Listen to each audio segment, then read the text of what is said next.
الحمد لله نحمده ونستعينه ونستغفره ونؤمن به ونتوكل عليه ونعوذ بالله من شرور أنفسنا ومن سيئات أعمالنا من يهده الله فلا مضل له ومن يضلله فلا هادي له وأشهد أن لا إله إلا الله وحده لا شريك له وأشهد أن سيدنا وسندنا وشفيعنا ومولانا وحبيبنا محمدا عبده ورسوله صلى الله تعالى عليه وعلى آله وأصحابه وبارك وسلم تسليما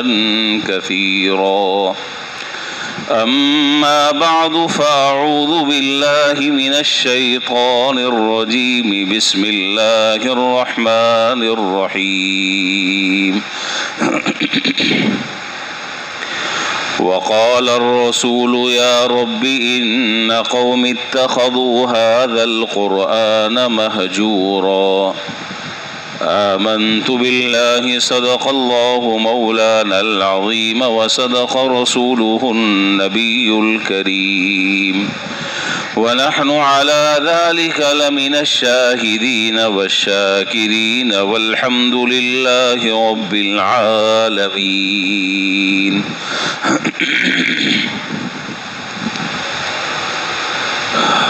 بزرگان محترم و برادران عزیز،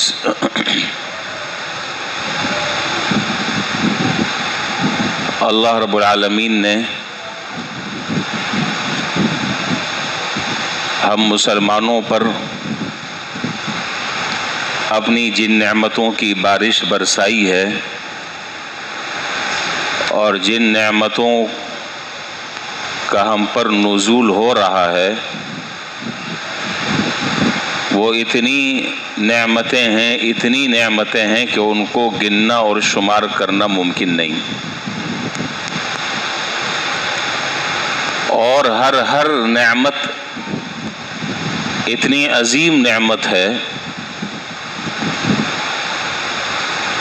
کہ اگر قیامت تک اس کا شکر ادا کیا جائے تو اس کا شکر ادا نہ ہو پائے۔ صرف پیسہ ملنا اور دولت ملنے کو نعمت نہیں کہتے، بہت ساری وہ چیزیں ہیں، بہت سارے اللہ تعالیٰ کے وہ انعامات ہیں کہ جن کی طرف آج تک ہماری توجہ گئی نہیں۔ کیا یہ بھی کوئی نعمت ہے؟ حالانکہ وہ بھی عظیم نعمتیں ہیں، جب ان تک دھیان ہی نہیں گیا تو آدمی اس پر شکر کیسے کرے گا؟ شکر کرنے کے لیے پہلی سیڑھی جو ہے وہ ہے ان نعمتوں کو نعمت سمجھنا، ان نعمتوں کو نعمت پہچاننا۔ پھر دوسرا مرحلہ ہے اس پر شکر کرنا، تیسرا مرحلہ ہے اس کے تقاضوں پر عمل کرنا۔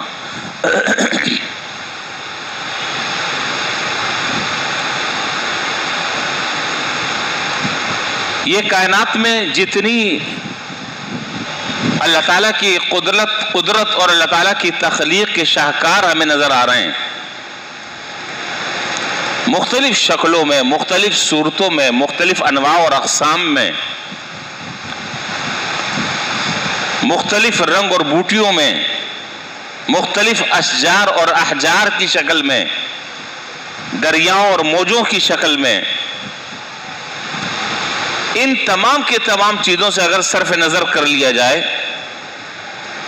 اور ہر انسان صرف اپنے جسم پر اگر غور کر لے تو یہ پورا ایک مستقل جہان ہے، مستقل ایک جہان ہے۔ جہان یہ ایک عالم ہے، عالم اصغر، اور جس عالم میں ہم یہاں رہ رہے ہیں یہ عالم اکبر، پورا ایک عالم اللہ تعالیٰ نے ہمارے اندر سمو دیا ہے۔ کس کا ذہن جاتا ہے اس طرف؟ رات دن بے فکری کے ساتھ ہم زندگی گزارتے ہیں. ہمیں یہ بھی نہیں پتا کہ کتنی لاکھوں نعمتیں اللہ تعالیٰ کی ایسی ہیں کہ جو قابل شکر ہیں، لیکن آج تک زبان سے کوئی کلمہ ہماری زبان سے نہیں نکلا کہ ہم اس پر کہہ دیں اللہم لک الحمد ولک الشکر. خیر، تو یہ جتنی نعمتیں اللہ تعالیٰ نے ہمیں عطا فرمائی ہیں، ان تمام کی تمام نعمتوں میں سے ہر نعمت قابل شکر ہے. لیکن دو نعمتیں اللہ تعالیٰ نے مسلمانوں کو ایسی عطا فرمائی کہ ان دونوں نعمتوں کا کوئی نعم البدل نہیں ہے، اس کا کوئی ثانی نہیں ہے.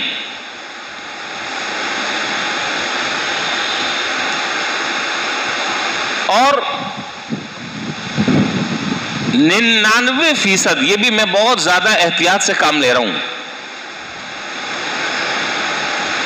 99% مسلمان ایسے ہیں جو ان دونوں نعمتوں کی اہمیت سے، ان دونوں نعمتوں کی قدر پہچاننے سے ناواقف اور ناآشنا ہیں.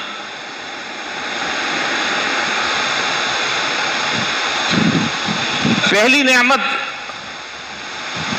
جناب نبی کریم صلی اللہ علیہ وسلم کی شکل میں اللہ تعالیٰ نے ہمیں عطا فرمائی، اور ہم جیسے گناہگار مسلمانوں کو جناب نبی کریم صلی اللہ علیہ وسلم سے اللہ تعالیٰ نے ایک نسبت عطا فرمائی. تو حضور صلی اللہ علیہ وسلم کا تشریف لانا اور ہمارا آپ پر ایمان لانا اور آپ سے ایک نسبت کا جڑنا اور تعلق کا قائم ہونا، آپ نہیں سمجھ پا رہے کہ یہ کتنی عظیم نعمت ہے اللہ تعالیٰ کی. اس پر تو مجھے اس وقت بات نہیں کرنی ہے. دوسری جو نعمت ہے جو مجھے آج اس پر کچھ گفتگو کرنی ہے، وہ نعمت ہے جناب نبی کریم صلی اللہ علیہ وسلم پر اترنے والا قرآن کریم کا معجزہ، آپ پر اترنے والا کلام، جو کلام در حقیقت اللہ رب العالمین کی ذات سے نکلا، حضرت جبریل امین علیہ السلام کے واسطے سے اللہ تعالیٰ نے آپ پر وہ قرآن آپ کے قلب مبارک پر نازل فرمایا. وہ قرآن عظیم دولت ہے جو مسلمانوں کو اللہ تعالیٰ نے عطا فرمائی. میں نے پچھلے جمعے آخر میں ایک بات ذکر کی تھی اور اسی سلسلے کو مجھے آج مکمل کرنا تھا، اس لیے میں یہ بات آج کر رہا ہوں. میں نے پچھلے جمعے آخر میں یہ بات عرض کی تھی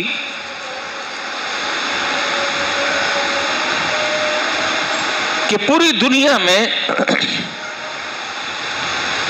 مسلمانوں کے علاوہ جتنے مذاہب باطل آئے، جتنے باطل پرست ہیں، جتنے اعدائے اسلام اور اعدائے مسلمان ہیں، ان کی روز اول سے یہ کوشش ہے، یہ کوشش رہی، یہ کوشش رہے گی. کیا؟ کہ کسی طریقے سے مسلمانوں کا تعلق اور رشتہ قرآن کریم سے کمزور کر دیا جائے. ان کا وہ تعلق قائم نہ ہونے پائے جو تعلق ان کو جنون کی حد تک کے پہنچا دیتا ہے. وہ تعلق اور وہ محبت ان کے دل میں والہانہ اور عاشقانہ اور مجنونانہ ایک کیفیت سے وہ دوچار ہو جاتے ہیں. آپ نے دیکھا ہوگا سویڈن میں جو قرآن کریم کی بے حرمتی کی گئی، اس پر میں نے پچھلے جمعے بات کی تھی. یہ کچھ واقعات کا ایک تسلسل ہے جو ہر 3-4 مہینے کے بعد، 6 مہینے کے بعد، 8 مہینے کے بعد اس طرح کے واقعات نمودار ہوتے رہتے ہیں اور سامنے آتے رہتے ہیں. یہ اتفاقی واقع نہیں ہے. اگر آپ تاریخ اٹھا کر دیکھیں تو ہر تھوڑے تھوڑے وقفے کے بعد یہ واقعات جان بوجھ کر کیے جا رہے ہیں. یہ ایک منظم سازش کے تحت ہو رہا ہے، یہ اتفاقی واقعہ نہیں ہے. اور ان تمام کی تمام چیزوں سے در حقیقت مقصود ہے مسلمانوں کا امتحان لینا، مسلمان کو آزمانا کہ اس مسلمان کا قرآن کریم سے کیا تعلق ہے، کتنی محبت ہے، اس قرآن کریم سے جو نسبت ہے یہ اس نسبت کی کتنی لاج رکھے ہوئے ہیں. ان چیزوں کو یہ دشمنان اسلام دیکھنا چاہتے ہیں. لیکن عجیب بات یہ ہے، جب اس طرح کے واقعات ہوتے ہیں، پیش آتے ہیں، تو مسلمانوں کے جذبات کا ایک فطری تقاضا ہے کہ مسلمان جو ہے دو چیزوں پر مر مٹتے ہیں. یہ ہم مسلمانوں کی تاریخ ہے اور اللہ کا شکر ہے اس پر. ایک تو جناب نبی کریم صلی اللہ علیہ وسلم کی حرمت پر کوئی آنچ آ جائے تو سب، کیا کالے اور کیا گورے اور کیا عجم کے رہنے والے اور کیا عرب کے رہنے والے، کیا خواندہ اور کیا ناخواندہ، کیا دین سے جڑے ہوئے اور کیا بے دین مسلمان، سب ایک پیش پر ہوتے ہیں کہ جناب نبی کریم صلی اللہ علیہ وسلم کی حرمت پر اگر کوئی آنچ آتی ہے تو ہم اپنی جان کا نذرانہ دے سکتے ہیں اور اپنی جان کی قربانی پیش کر سکتے ہیں، لیکن حضور صلی اللہ علیہ وسلم کی حرمت پر اور عظمت پر کوئی آنچ آنے نہیں دیں گے. الحمدللہ یہ مسلمانوں کے اندر یہ جذبہ ہے، اور یہ صرف میں دیندار مسلمانوں کے جذبات کی عکاسی میں نہیں کر رہا، میں ان لوگوں کی بھی میں بات کر رہا ہوں کہ جو نام کے مسلمان ہیں، سال ہر سال ہو جاتا ہے مسجد کا رخ نہیں کرتے، ان کی بھی یہی کیفیت ہے، ان کے بھی یہی جذبات ہیں. اور دوسرا، قرآن کریم سے متعلق اگر کوئی اس طرح کا واقعہ پیش آ جاتا ہے، کوئی بدبخت اور کوئی شقی القلب قرآن کریم کی گستاخی کر بیٹھتا ہے، قرآن کریم کی بے ادبی کرتا ہے، تو مسلمان جو ہے وہ سراپا احتجاج بن جاتے ہیں اور اگلے کا جینا حرام کر دیتے ہیں. الحمدللہ یہ جذبات مسلمانوں میں ہیں اور آپ نے ابھی دیکھا بھی ہوگا. میں اس حوالے سے چند گزارشات عرض کرنا چاہتا ہوں. یہ گزارشات کوئی رسمی نہیں ہے، جذباتی نہیں ہے، یہ وہ حقائق ہیں جو میں آپ کے سامنے عرض کر رہا ہوں. اور آپ سے میرا سوال یہ ہے کہ ان حقائق کی روشنی میں ہم اپنا جائزہ لے کر بتلائیں کہ واقعتاً ایسا ہے یا نہیں. میں صحیح کہہ رہا ہوں یا غلط کہہ رہا ہوں؟ زمینی واقعات اور حالات کے مطابق میں بات کر رہا ہوں یا بلا وجہ خامخواہ چھوڑ رہا ہوں؟ ان باتوں پر غور و فکر کر کر کسی نتیجے پر آپ پہنچیں. سب سے پہلی بات اس سلسلے میں جو عرض کرنی ہے وہ یہ ہے کہ اس میں کوئی دو رائے نہیں کہ قرآن کریم اللہ رب العالمین کی عظیم الشان کتاب ہے، عظیم تر نعمت ہے جو اللہ تعالیٰ نے ہم مسلمانوں کو عطا فرمائی ہے. لیکن اگلا سوال یہ ہے کہ کیا قرآن کریم کی ہم نے زندگی میں وہ قدر کی؟ قرآن کریم کے ہم نے ان حقوق اور فرائض کو پہچانا؟ کیا قرآن کریم کے ان احکامات پر اور ان تقاضوں پر ہم نے اپنی عملی زندگی کو ڈھالا؟ ان کے قرآن کریم کے احکامات اور اس کا مطلب اور اس کا مفہوم سمجھنے کی ہم نے کوشش کی؟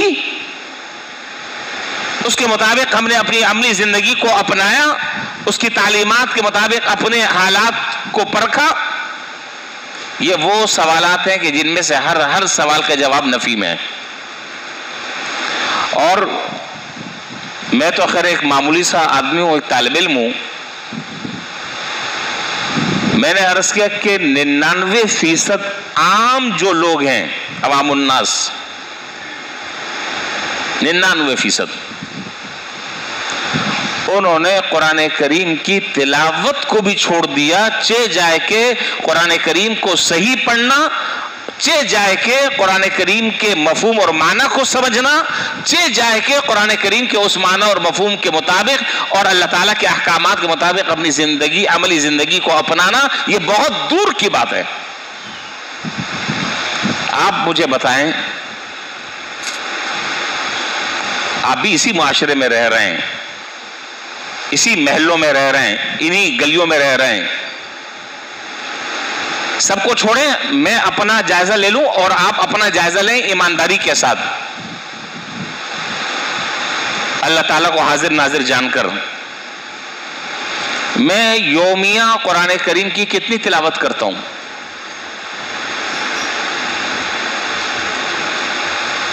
کتنی کرتا ہوں؟ کتنے ہمارے مسلمان بھائی ایسے ہیں، کتنے ہمارے مسلمان بھائی ایسے ہیں شاید مہینوں ہو جاتا ہے وہ قرآن کو کھول کر نہیں دیکھتے۔ میں بہت ذمہ داری کے ساتھ میں بات کر رہا ہوں، قرآن کو کھول کر نہیں دیکھتے۔ پڑھنا تو بہت دور کی بات ہے، اس کی تلاوت کرنا تو ایک الگ مسئلہ ہے، صحیح تلاوت کرنا یہ ایک الگ مسئلہ ہے، اس کو سمجھنا یہ ایک الگ مسئلہ ہے، اس کے احکام کے مطابق عمل کرنا ایک الگ مسئلہ ہے، قرآن کریم کے حلال اور حرام کو سمجھنا ایک الگ مسئلہ ہے، اس کے صحیح اور غلط کو ماننا اور جاننا، اس پر عمل کرنا ایک الگ مسئلہ ہے۔ میں صرف پہلا جو اسٹیپ ہے، پہلی جو سیڑھی ہے کہ قرآن کریم کی تلاوت کا میرا کیا معمول ہے، نہیں پڑھتے، وقت ہی نہیں ہے، وقت ہی نہیں ہے اس کے لیے، ٹائم ہی نہیں ہے۔ یعنی آپ اندازہ لگائیں کہ ہماری کتنی ستم ظریفی ہے کہ پورے 24 گھنٹے ہمارے ایسے گزرتے ہیں کہ اس میں ہم قرآن کریم کی تلاوت نہیں کر پاتے، تلاوت نہیں کر پاتے۔ جناب نبی کریم صلی اللہ علیہ وسلم نے ایک حدیث میں، جو حدیث کی کتابوں میں وہ روایت موجود ہے، آپ نے فرمایا کہ جس گھر میں قرآن کریم کی تلاوت نہ کی جائے، کل بیت الخریب، حدیث کے الفاظ ہیں، کل بیت الخریب، آپ نے فرمایا کہ وہ گھر ویران گھرانے کی طرح ہے جس کے اندر شیاطین و جناتوں نے تسلط کر لیا ہے، وہاں کوئی رحمت اور سکینہ نازل نہیں ہوتی۔ ایک وقت آج سے کچھ عرصہ پہلے جو بڑے بوڑھے ہیں انہوں نے وہ وقت دیکھا ہوگا، وہ انہیں وقت یاد ہوگا کہ جب فجر کی نماز پڑھ کر جب وہ گلی سے نکلتے اور اپنے گھر تک پہنچتے تو ہر گھر سے چھوٹا بڑا، مرد عورت، بیمار ضعیف تندرست قوی صحت مند، ہر آدمی جو ہے وہ قرآن کریم کی تلاوت میں مشغول ہوتا تھا، اور اس گلیوں سے ایسے مکھیوں کی بنبنانے کی آواز آتی تھی جیسے کہ شہد کی مکھیاں جو ہے جگہ بیٹھی ہوئی ہیں۔ جو بوڑھے ہیں انہوں نے وہ وقت دیکھا ہوگا، ہر گھر سے قرآن کی تلاوت کی آواز آتی تھی، ہر گھر سے۔ آج آپ مجھے کوئی گلی ایسی بتا دیں، مجھے آپ کوئی گلی ایسی بتا دیں کہ جس گلی میں شروع سے لے کر آخر تک جب فجر کے بعد آپ جائیں تو ہر گھر سے قرآن کی آواز آ رہی ہو، مجھے دکھا دیں ذرا کون سی گلی ہے۔ یہ ہے ہمارا معاملہ قرآن کریم کے ساتھ۔ پھر یہ دشمن جو ہمیں آنکھیں دکھا رہے ہیں نا، یہ آنکھیں دکھا رہے ہیں اس لیے کہ ہماری کمزوری ان کے ہاتھ آ گئی ہے، ہماری کمزوری ان کے ہاتھ لگ گئی۔ ان کو پتا ہے یہ صرف زبانی جمع خرچ ہے، ماریں گے مر جائیں گے، یہ ہوگا اور وہ ہوگا اور فلانا ہوگا اور دھماکہ ہوگا۔ عملی طور پر میں جملہ نہیں کہنا چاہ رہا، عملی طور پر ہم اتنا پیچھے جا چکے ہیں، اتنا پیچھے جا چکے ہیں، اتنا پیچھے جا چکے ہیں، میں معذرت کے ساتھ، کہ صرف نام ہمارا مسلمانوں کا ہے، مسلمانوں والا ہم نے نام رکھا ہے، ہمارے آبا و اجداد مسلمان ہیں، بس اس سے زیادہ نہ میں اسلام کو سمجھتا ہوں، نہ میں اسلام کی تعلیمات کو سمجھتا ہوں، نہ میرا قرآن کریم سے وہ تعلق ہے جو تعلق ایک مسلمان کا صحیح معنوں میں ہونا چاہیے، نہیں ہے۔ وقال الرسول، میں نے بھی خطبے میں آیت پڑھی، وقال الرسول یا رب ان قوم اتخذوا هذا القرآن مہجورا، یہ قرآن کریم کی آیت ہے سورہ فرقان کی، اور آیت نمبر 29 ہے۔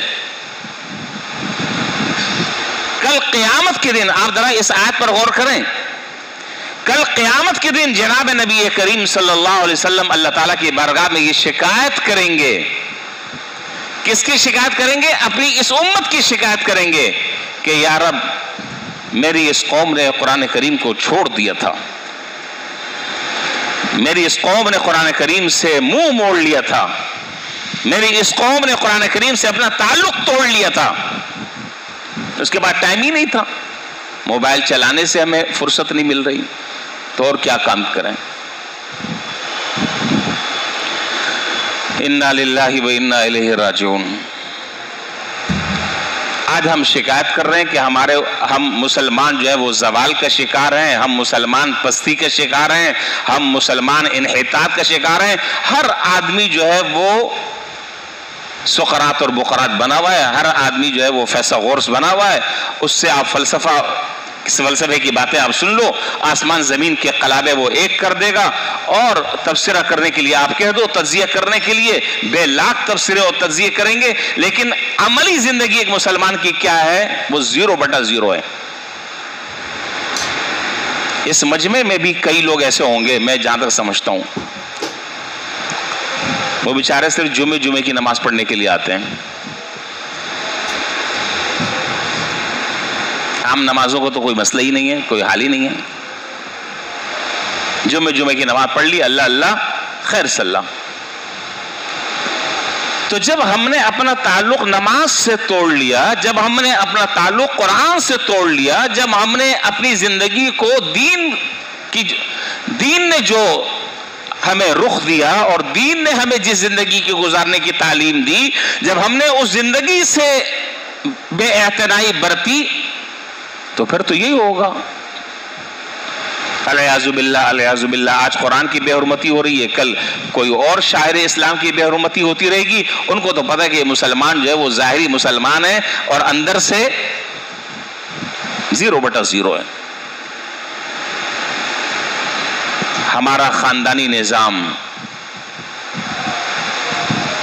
ہمارا سماج اور معاشرہ، ہماری تجارت اور کاروبار، ہماری رسومات، ہماری خوشیاں اور غمیاں، ہماری تقریبات، نجی تقریبات، اور ہماری خوشیوں کے مواقع،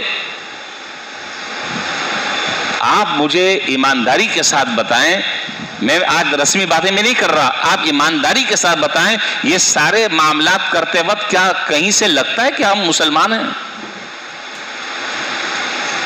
میں تو اس بات پر میں حیران ہوتا ہوں کہ ہم کتنے زوال اور انحطاط کا شکار ہو گئے ہیں، ہماری اخلاقی قدریں کتنی زمین بوس ہو چکی ہیں کہ مسجد کے سامنے رہنے والے مکان میں شادی کے ڈانس اور گانے کی آواز مسجد میں نمازیوں کو آ رہی ہے۔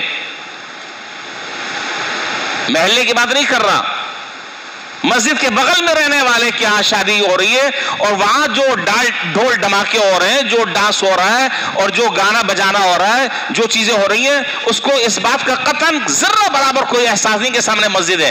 ہندو جو ہیں وہ بھی شرماتے تھے، جو مسلمان نہیں تھے نا ہندو، وہ بھی شرماتے تھے کہ جب ان کے یہاں کوئی شادی ہوتی تھی اور اس طرح کی کوئی تہوار اور اس طرح کے خوشی کا کوئی موقع ہوتا تو وہ کتنے میلوں پہلے یہ سارے ڈھول ڈھماکے بند کر دیتے تھے۔ کیوں؟ اس لیے کہ عبادت گاہ ہے، مسلمانوں کی مسجد ہے، اس کے احترام کے خلاف ہے۔ لیکن آج کا مسلمان جو ہے وہ اس کوئی مسئلہ ہی نہیں ہے، اس کی صحت پہ کوئی اثر ہی نہیں پڑتا، کچھ بھی نہیں ہے۔ تو حضرت پھر کس پر ہم شکوہ کریں، کہاں ہم اپنا سر ماریں، کس کے سامنے ہم رونا روئیں، کس کے سامنے ہم اپنے حالات کا شکوہ کریں؟ ہم اپنے حالات خود بدلنے کے لیے تیار نہیں ہیں۔ پھر یہ حالات تو آنے، حالات آنے۔ وہ قرآن کریم کے جو اللہ تعالیٰ نے ہدایت کے لیے بھیجا ہے، جو سرچشمہ ہدایت ہے، جو انسان کو گمراہی سے اور تاریکی سے نور کی طرف اور ہدایت کی طرف لے کے جاتا ہے، اس قرآن کریم سے ہم نے اپنا رشتہ توڑ لیا ہے۔ تلاوت نہیں کرتے، اور اگر تلاوت کرتے بھی ہیں، آپ کہیں گے کہ نہیں تلاوت ہم تو کرتے ہیں، میں بھی آپ کے معاشرے کا ایک فرد ہوں، میں بھی ساری چیزوں کو سمجھتا ہوں۔ آپ کہیں گے جی ہم تو سورہ یاسین پڑھتے ہیں صبح صبح، سورہ یاسین ہم صبح صبح پڑھتے ہیں، دکان میں بیٹھ کے پڑھتے ہیں، قاری صاحب کو رکھا ہوا ہے کرائے پر، وہ آتے ہیں وہ پڑھ کے چلے جاتے ہیں۔ پڑھتے ہیں نا سورہ یاسین دکان پہ؟ ہاں یا نہیں میں جواب نہیں دے رہا ہے، میں کوئی غلط بات کر رہا ہوں؟ پڑھتے ہیں نا؟ نہیں پڑھتے تو پڑھواتے ہیں کسی سے۔ اس پڑھنے پڑھانے میں بھی اللہ کی رضا کی نیت نہیں ہے، معذرت کے ساتھ، اس پڑھنے پڑھانے میں بھی اللہ کی رضا کی نیت نہیں ہے، اس میں بھی نیت کیا ہے؟ بولے نا، کسٹمر زیادہ آ جائیں، اللہ آپ کا بھلا کرے، سیل زیادہ ہو، بکری زیادہ ہو، گاہک زیادہ آئیں، مال زیادہ بکے، تو گویا کہ اگر قرآن کی تلاوت ہو رہی ہے تو بھی اس میں یہ اغراض مفاسدہ شامل ہیں۔ اللہ کی رضا کے لیے کب تلاوت کی آپ نے؟ اور اس قرآن کو خوبصورت غلاف میں طاق میں سجایا ہوا ہے، کسی کا انتقال ہو جائے گا تو ایک پارہ پڑھ لیں گے، کسی بچی کی رخصتی ہوئی تو قرآن کے سائے میں اس کو گاڑی تک کے رخصت کر دیا۔ اللہ اللہ خیر صلی اللہ، یہ ہے ہمارا تعلق قرآن کریم سے۔ حضرت شیخ الہند رحمۃ اللہ علیہ، نام سنا ہوگا آپ نے، ان کے حالات سے بھی آپ واقف ہوں گے۔ حضرت شیخ الہند رحمۃ اللہ علیہ ایک طویل اسیری کا اور قیدی کا زمانہ کاٹ کر، قید کا زمانہ کاٹ کر جب دیوبند تشریف لائے، وہ حضرت شیخ الہند رحمۃ اللہ علیہ جو اسیر مالٹا کہلاتے ہیں، وہ حضرت شیخ الہند رحمۃ اللہ علیہ کہ جنہوں نے پوری زندگی قرآن اور حدیث کا درس دیتے گزارا، جن کے لاکھوں کروڑوں شاگرد پوری دنیا میں پھیلے ہوئے ہیں، جن کی زندگی کا پورا حصہ قرآن اور حدیث کی تعلیم میں، تعلم میں، پڑھنے میں، پڑھانے میں، سمجھنے میں، سمجھانے میں گزرا، حضرت شیخ الہند رحمۃ اللہ علیہ جب مالٹا کی جیل سے رہا ہو کر دیوبند تشریف لائے، بہت سارے مسلمانوں کا مجمع لگ گیا اور حضرت کی کارگزاری اور حضرت کی آپ بیتی سننے کے لیے سارے کے سارے جمع ہو گئے۔ حضرت نے بہت بڑے مجمع سے خطاب فرمایا کہ میں نے جو اسیری اور قیدی کا زمانہ میں نے کاٹا ہے مالٹا کی جیل میں، اس پورے زمانے میں میں نے دو باتیں نچوڑ ہے میری پوری زندگی کا خلاصہ جو میں سمجھاؤں، وہ دو باتیں ہیں، اور وہ دو باتیں میں آپ لوگوں کے سامنے ذکر کرنا چاہتا ہوں۔ لوگوں کے کان کھڑے ہو گئے کہ اتنا بڑا آدمی کہہ رہا ہے کہ میری زندگی کا خلاصہ دو باتیں ہیں، وہ باتیں کتنی اہم ہوں گی، وہ باتیں کتنی اہم ہوں گی۔ سب کان کھڑے کر کر ہمتن گوش ہو گئے اور اس بات کو سننے لگے۔ حضرت نے فرمایا کہ پہلی بات یہ ہے کہ میں نے اس بات پر غور کیا کہ آج مسلمانوں کے زوال کا سب سے بڑا سبب کیا ہے، تو میں اس نتیجے پر پہنچا ہوں کہ ہم مسلمانوں کے زوال کا سبب جو ہے وہ قرآن کریم سے دوری ہے۔ کسی ملک کے رہنے والے مسلمانوں کی حالت زار کو بیان نہیں کیا جا رہا، میرے جملے پر غور کریں، کسی ملک اور شہر میں رہنے والے لوگوں کے حالت زار کو بیان نہیں کیا جا رہا، بلکہ مسلمانوں کے مجموعی زوال کے جو اسباب ہیں، ان اسباب میں سے ایک سب سے بڑا سبب آپ نے بیان فرمایا کہ آج ہم نے قرآن سے رخ موڑ لیا ہے، آج ہم نے قرآن کریم سے اپنا تعلق توڑ لیا ہے۔ آج ہم قرآن کریم کا جو پہلا اسٹیپ ہے، ہم تو ابھی اتنا زمانہ ہو گیا، اتنی عمریں گزار دی، ابھی تک تو ہم اس پر نہیں آئے۔ آگے کی باتیں تو بہت بات کی ہیں، آگے کے مراحل تو بہت بات کے مراحل ہیں، ابھی تو پہلا جو اسٹیپ ہے، پہلی جو سیڑھی ہے، ابھی تو ہم نے قدم اس پر بھی نہیں رکھا۔ پھر فرمایا کہ اب میں یہ عہد کر کر آیا ہوں، حضرت شیخ الہند رحمۃ اللہ علیہ فرما رہے ہیں اب میں یہ عہد کر کر آیا ہوں کہ اب میری باقی زندگی جتنی رہ گئی ہے میں قرآن کریم کے جگہ جگہ مکاتب قائم کروں گا۔ چنانچہ حضرت شیخ الہند رحمۃ اللہ علیہ نے اپنی آخری عمر میں پورے انڈیا میں اور ہندوستان میں قرآن کریم کے چھوٹے چھوٹے مکاتب قائم فرمائے۔ ایک سبب یہ بیان فرمایا، اور دوسرا سبب فرمایا کہ ہم مسلمانوں کے زوال اور انحطاط کا دوسرا اور اہم سبب میری نظر میں مسلمانوں کا آپس میں اختلاف، مسلمانوں کا آپس میں اختلاف۔ چنانچہ فرمایا کہ جب میں قید سے رہا ہو کر آیا تو میں نے اب اس بات کا عزم کیا ہے کہ مسلمانوں میں اتحاد اور اتفاق پر کام کیا جائے، وحدت المسلمین پر کام کیا جائے، مسلمانوں کو ایک پیج پر جمع کیا جائے اور ان کو جوڑا جائے، اور چھوٹی چھوٹی باتیں جن میں وہ اختلاف کر کر اپنی زندگی کو ضائع کر رہے ہیں ان سے ان کو بچایا جائے۔ یہ حضرت شیخ الہند رحمۃ اللہ علیہ نے اپنی پوری زندگی کا خلاصہ 2 باتیں بیان کی، اور اگر آج ہم ان باتوں پر غور کر لیں تو واقعی یہ 2 باتیں آج ہمارا مسئلہ ہے، عالمی مسئلہ ہے۔ میرا آپ سے ایک سوال ہے، ٹائم بھی ہو گیا، ایک سوال ہے میرا آپ سے۔ ہم نے سارا وقت میں بات کرنے لگا ہوں، آپ بڑے حیران ہوں گے اور کہیں گے کہ پتہ نہیں یہ تو پاگل آدمی ہے، شاید آپ میرے پاگل ہونے کا فتویٰ دے دیں، اور میں حوالے کے ساتھ بات کروں گا، ہوائی باتیں نہیں ہیں، ہوائی بات کبھی میں نہیں کرتا، ٹھوک بجا کر کرتا ہوں۔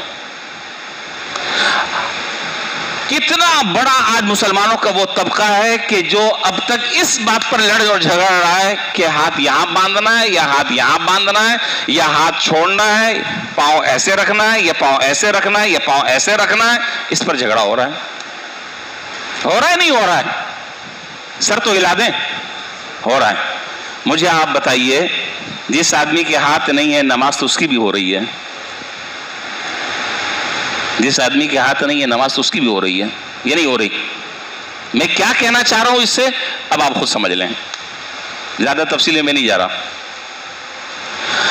اور جو بات میں عرض کر رہا ہوں جس پر آپ شاید فتویٰ دے دیں، حضرت مفتی شفیع صاحب رحمۃ اللہ علیہ نے لکھا، جو مفتی اعظم پاکستان حضرت مفتی صاحب رحمۃ اللہ علیہ نے لکھا، یہ وہ آدمی بات کر رہا ہے کہ جس کی پوری زندگی قرآن اور حدیث کے پڑھتے پڑھاتے گزر گئی، جو پاکستان کا مفتی اعظم ہے۔ فرمایا کہ میاں کبھی کبھار رفع یدین بھی کر لیا کرو، اس لیے کہ حدیث سے وہ بھی ثابت ہے اور اس حدیث پر بھی عمل ہو جائے۔ مجھے تو ایک صاحب نے میرے بارے میں فتویٰ دیا رمضانوں میں کہ امام صاحب ہمارے غیر مقلدوں سے بڑی محبت کرتے ہیں، اور وہ یہاں مسجد میں خواتین کی تراویح شروع کر دی انہوں نے۔ میں اس ڈیٹیل میں اس تفصیل میں نہیں جا رہا، بہت سا میں اگر کھل گیا پھر ایسا کھلوں گا کہ پھر بند نہیں ہوں گا، سنبھالنا آپ کو میرے لیے مشکل ہو جائے گا۔ میں نہیں جا رہا، میں ان چکروں میں نہیں پڑتا۔ میرے بارے میں تو یہ بھی فتوے آ گئے کہ غیر مقلدوں سے یہ بڑی محبت کرتا ہے۔ اللہ اکبر، ہم آج ابھی تک ان چکروں میں ہیں۔ حضرت مفتی شفیع صاحب رحمۃ اللہ علیہ فرما رہے ہیں کہ کبھی کبھار رفع یدین بھی کر لیا کرو، اس لیے کہ حدیث سے وہ بھی ثابت ہے۔ یہ رفع یدین اور ترک رفع یدین یہ جائز اور ناجائز کا مسئلہ نہیں ہے، یہ اولا اور عدم اولا کا مسئلہ ہے، یہ افضل اور عدم افضل کا مسئلہ ہے۔ دونوں طرف احادیث ہیں، دونوں طرف دلائل ہیں، دونوں طرف روایتیں، کوئی اس پر عمل کر رہا ہے، کوئی اس پر عمل کر رہا ہے، جھگڑا کس بات پر؟ مسئلہ کیا ہے؟ بس مجھے یہیں پر آپ رہنے دیں اور میں یہیں پر بات ختم کروں، ایسا نہ ہو کہ میں اور آگے بڑھ جاؤں۔ تو حضرت میری درخواست یہ ہے آپ سے، درخواست یہ ہے کہ اپنا تعلق قرآن سے جوڑیں، اپنا تعلق قرآن سے مضبوط کریں، اور اس کا سب سے پہلا مرحلہ یہ ہے کہ قرآن کریم کی تلاوت کا یومیہ بنیادوں پر ہمارا معمول ہونا چاہیے۔ غلط تو نہیں کہہ رہا میں، ہم سارے کام اگر کر سکتے ہیں تو ہم اپنے معمول میں قرآن کریم کی تلاوت کو شامل کیوں نہیں کر سکتے؟ میرا یہ سوال ہے۔ یہی سے بات پھر میں اگلے جمعے کروں گا انشاءاللہ۔ اللہ تعالیٰ مجھے بھی ان باتوں پر عمل کی توفیق عطا فرمائے اور آپ کو بھی، اور ان باتوں کو سنجیدگی کے ساتھ سوچنے کی ہمیں اللہ تعالیٰ توفیق عطا فرمائے اور اپنی اصلاح کی فکر کی توفیق نصیب فرمائے۔ وآخر دعوانا الحمدللہ رب العالمین۔ ہے.